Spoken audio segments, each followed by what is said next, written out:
अस्सलाम वालेकुम जी। आज आपको दिखाते हैं सऊदी अरब में चाय की दुकान कैसी होती है। ये है शाही अल फंजाल। ये हमारे कफ़ील की दुकान है।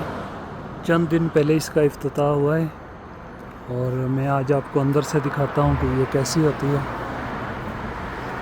और ये भी साथ में हमारे कफ़ील की दुकान है एक और।